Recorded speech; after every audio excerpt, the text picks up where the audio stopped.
ದಿನಕ್ಕೊಂದು ದೈವವಾಕ್ಯ. ಮನುಷ್ಯನ ಬಾಳಿನ ಅಳಿವು ತನ್ನ ಮೂರ್ಖತನದಿಂದ, ಆದರೂ ಅವನು ಸಿಡಿದೇಳುವುದು ಸರ್ವೇಶ್ವರನ ವಿರುದ್ಧ. ಜ್ಞಾನೋಕ್ತಿಗಳು 19:3. ಆತ್ಮಾವಲೋಕನ. ಮೂರ್ಖನು ಕಳಪೆ ನಿರ್ಧಾರಗಳ ಮೂಲಕ ಸಮಸ್ಯೆಗೊಳಪಟ್ಟು ಬಾಳನ್ನೇ ಅಳಿವಿನಂಚಿಗೆ ತೆಗೆದುಕೊಂಡು ಹೋಗುತ್ತಾನೆ. ಆದರೆ ಅವನ ಸಮಸ್ಯೆಗಳಿಗೆ ತನ್ನನ್ನೇ ದೂರಿಕೊಳ್ಳುವ ಬದಲು ದೇವರೇ ಇದಕ್ಕೆಲ್ಲ ಕಾರಣ ಎನ್ನುತ್ತಾನೆ. ವ್ಯಕ್ತಿಯ ಮೂರ್ಖತನವು ಅವನ ಮಾರ್ಗವನ್ನು ವಿರೂಪಗೊಳಿಸುತ್ತದೆ. ಇದು ವಿನಾಶಕ್ಕೆ ಕಾರಣವಾಗುತ್ತದೆ.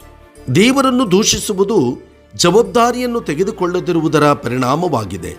ತನ್ನ ಸ್ವಂತ ಕಾರ್ಯಗಳಿಗೆ ದೂಷಣೆಯನ್ನು ಸ್ವೀಕರಿಸುವ ಬದಲು ವ್ಯಕ್ತಿಯ ಹೃದಯವು ದೇವರ ವಿರುದ್ಧ ಕೋಪಗೊಳ್ಳುತ್ತದೆ. ದೇವರ ಮೇಲೆ ಕೋಪಗೊಂಡು ನಿರಾಶೆಗೊಳಗಾಗುತ್ತಾನೆ. ದೇವರ ಮಾರ್ಗದರ್ಶನವು ಕೆಟ್ಟ ಆಯ್ಕೆಗಳಿಂದ ಉಂಟಾಗುವ ನೋವಿನಿಂದ ರಕ್ಷಿಸುವುದೇ ಹೊರತು ಶಿಕ್ಷಿಸುವುದಲ್ಲ.